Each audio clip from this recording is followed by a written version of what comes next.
இலங்கை செய்திகளுடன் நான் நிரோஷன். விரிவான செய்திகளுக்கு முன் தலைப்புச் செய்திகள். தொழிற்சங்க நடவடிக்கை நிறைவடைந்த நிலையில் தாமதமாகியுள்ள அத்தியாவசிய பொருட்களை விரைவாக விடுவிக்க நடவடிக்கை. ஆளுநர்களால் சட்டவிரோத நியமனங்களை வழங்க முடியாது என தேர்தல்கள் ஆணைக்குழு அதிரடி உத்தரவு. இந்திய இழுவைமடை படகுகளினால் இலங்கைக்கு 700 மில்லியன் ரூபாய் இழப்பு ஏற்பட்டுள்ளதாக மீன்பிடி அமைச்சு தெரிவிப்பு. அதானியின் காற்றாலை திட்டத்தின் ஊடாக வழங்கிய கட்டணங்கள் 20 வருட ஒப்பந்தத்தின் முழு காலத்திற்கும் நிர்ணயிக்கப்பட்டுள்ளதாக தகவல். தொடர்வது விரிவான செய்திகள். சுங்க தொழிற்சங்கங்கள் முன்னெடுத்த தொழிற்சங்க நடவடிக்கை நிறைவடைந்துள்ள நிலையில் தாமதமாகியுள்ள அத்தியாவசிய பொருட்களை விடுவிப்பதற்கு விரைவாக நடவடிக்கை எடுப்பதாக நிதி ராஜாங்க அமைச்சர் ரஞ்சித் சியம்பலாப்பட்டிய தெரிவித்துள்ளார். சுங்க கட்டளை சட்டத்தின் பல்வேறு பிரிவுகளில் திருத்தங்களை மேற்கொள்ளும் அதிகாரிகளின் தன்னிச்சையான தீர்மானத்திற்கு எதிர்ப்பு தெரிவித்து சுங்க தொழிற்சங்க உறுப்பினர்கள் வேலைநிறுத்த போராட்டம் ஒன்றை முன்னெடுத்திருந்தார்கள். எனினும் ராஜாங்க அமைச்சர் ரஞ்சித் சியம்பலாப்பட்டியவுடன் இடம்பெற்றிருந்த கலந்துரையாடலின் பின்னர் சுங்க தொழிற்சங்கங்கள் முன்னெடுத்த தொழிற்சங்க நடவடிக்கையினை இடைநிறுத்துவதற்கு தீர்மானிக்கப்பட்டது. தொழிற்சங்க நடவடிக்கை நிறைவடைந்த நிலையில் தாமதமாகியுள்ள அத்தியாவசிய பொருட்களை விடுவிப்பதற்கு விரைவாக நடவடிக்கை எடுப்பதற்கும் நிதி ராஜாங்க அமைச்சர் ரஞ்சித் சியம்பலாப்பட்டிய தெரிவித்தார். அதன்படி எதிர்வரும் 7ஆம் தேதிக்குள் பொருட்களின் விடுவிப்பு பணிகளை மீட்டெடுக்க முடியும் என எதிர்பார்ப்பதாக ராஜாங்க அமைச்சர் மேலும் குறிப்பிட்டுள்ளார். மாகாண ஆளுநர்களால் மேற்கொள்ளப்படும் சட்டவிரோத நியமனங்களை உடனடியாக ரத்து செய்யுமாறு தேர்தல்கள் ஆணைக்குழு உத்தரவு பிறப்பித்துள்ளது. சட்டவிரோத நியமனங்களை உடனடியாக ரத்து செய்யுமாறும் நிலுவையில் உள்ள நியமனங்களை இடைநிறுத்துமாறும் மாகாண ஆளுநர்களுக்கு தேர்தல்கள் ஆணைக்குழு விடுத்துள்ள அறிவித்தலில் தெரிவிக்கப்பட்டுள்ளது. தேர்தல் சட்டம் நடைமுறையில் இருக்கும் வேளையில் இவ்வாறான பதவிகளை வழங்குவது சட்டவிரோதமானது என்றும் ஆணைக்குழு வலியுறுத்தியுள்ளது.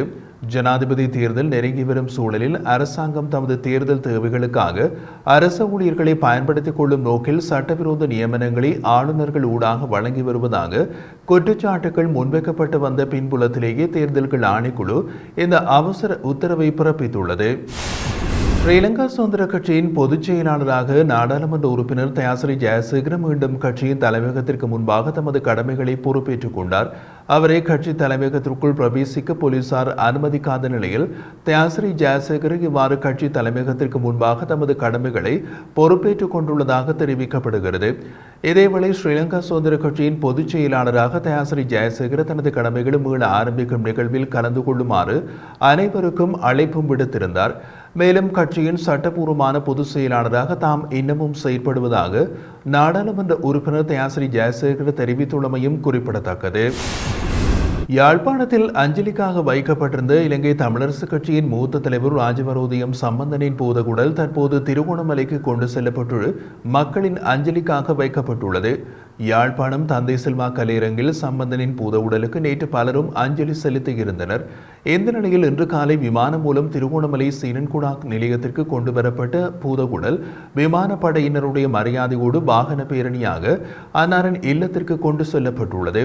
இதில் கிழக்கு மாகாண ஆளுநர் செந்தில் தொண்டமான், நாடாளுமன்ற உறுப்பினர்களான M.A. சுமந்திரன் மற்றும் கட்சியின் ஆதரவாளர்கள் என்று பலரும் கலந்து கொண்டு அஞ்சலி செலுத்தியிருந்தமையும் குறிப்பிடத்தக்கது. தேர்தல்களின் போது வீரர்களுக்கு மைப்பூசும் முறைமை இனிமேல் அவசியமில்லை என ஆசிய தேர்தல் கண்காணிப்பு வலையமைப்பின் தலைவரும் பெப்ரல் அமைப்பின் நிறைவேற்று பணிப்பாளருமான ரோஹன ஹெட்டியாராஜி சிங்கள நாளிதழ் ஒன்றுக்கு கருத்து வெளியிட்டுள்ளார்.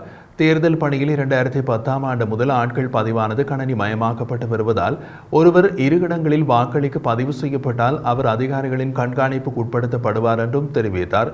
அதன்படி விரல்களுக்கு மை பூச வேண்டிய அவசியம் இல்லை என்றும் அதற்கான செலவை குறைக்க வாய்ப்பு இருப்பதாகவும் அவர் வலியுறுத்தியுள்ளார்.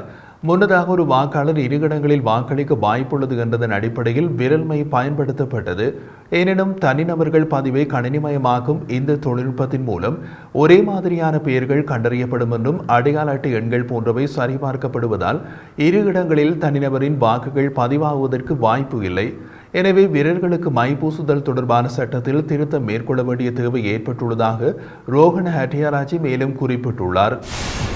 அத்துமீறிய இந்திய இழுவைமடை படகுகளால் இலங்கைக்கு 700 மில்லியன் ரூபாய் இழப்பு ஏற்பட்டுள்ளதாக மீன்பிடி அமைச்சு தெரிவிக்கின்றது.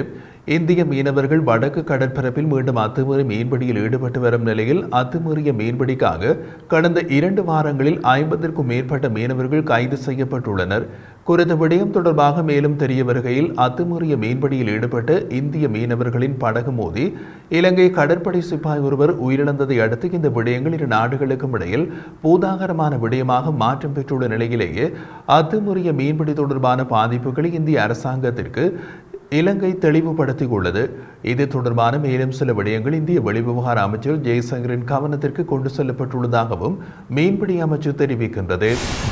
ஜனாதிபதி ரணில் விக்ரமசிங்கே நாடாளுமன்றத்தில் ஆற்றிய விசேட உரை எந்த வகையிலும் நம்பிக்கை தரவில்லை என தமிழ் தேசிய மக்கள் முன்னணியின் நாடாளுமன்ற உறுப்பினர் செல்வராசா கஜேந்திரன் தெரிவித்தார். அத்தோடு ஒற்றையாட்சிக்குள் தமிழ் அரசியலை முடக்கும் செயற்பாடுகளை ரணில் முன்னெடுத்து வருகிறார் என்றும் சுட்டிக்காட்டியுள்ளார்.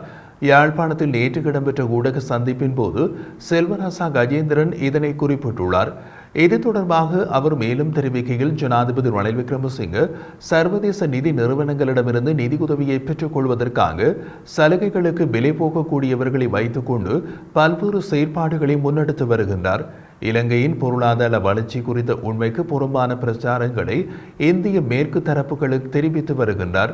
நாட்டை பொருளாதார வளர்ச்சியில் முன்னோக்கி கொண்டு செல்வதாக என்று கதைகளை சொல்லி மக்களை ஏமாற்றி மீண்டும் ஒரு ஜனாதிபதி தேர்தலில் வெற்றி பெறுவதற்கான முயற்சிகளையும் எடுத்து வருகிறார். இந்த நாட்டில் 75 வருடமாக காணப்படும் இனப்பிரச்சனைகளை தீர்ப்பதற்கான நடவடிக்கைகள் எதனையும் அவர் முன்னெடுக்கவில்லை என்றும் செல்வராசா கஜேந்திரன் தெரிவித்துள்ளார். இலங்கையில் அதானி கிரீன் எனர்ஜியின் காற்றாலை திட்டத்தினூடாக வழங்கிய கட்டணங்கள் 20 வருட ஒப்பந்தத்தின் முழு காலத்திற்கும் நிர்ணயிக்கப்பட்டுள்ளதாக தெரிவிக்கப்பட்டுள்ளது. இந்தியாவின் அதானி பவர் லிமிடெட் மற்றும் அதானி எனர்ஜி சொல்யூஷன் லிமிடெட் ஆகியவற்றின் முகாமைத்துவ பணிப்பாளரும் தலைவருமான அனில் சார்தானா இதனை தெரிவித்துள்ளார்.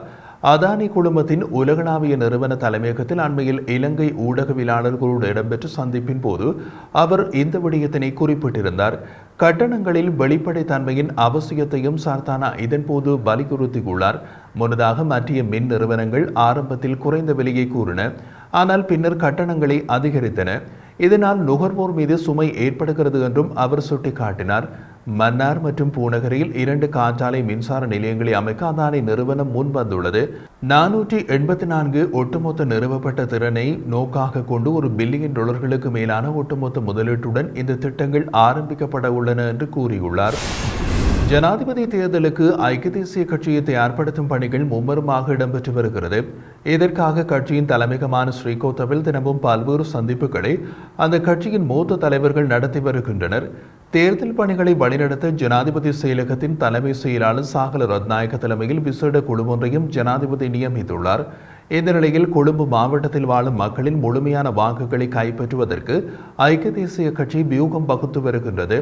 அதற்காக கொழும்பு மாவட்டம் முழுவதும் 1200 தேர்தல் காரியாலயங்களை அமைப்பதற்கும் ஐக்கிய தேசிய கட்சி நடவடிக்கை எடுத்துள்ளது.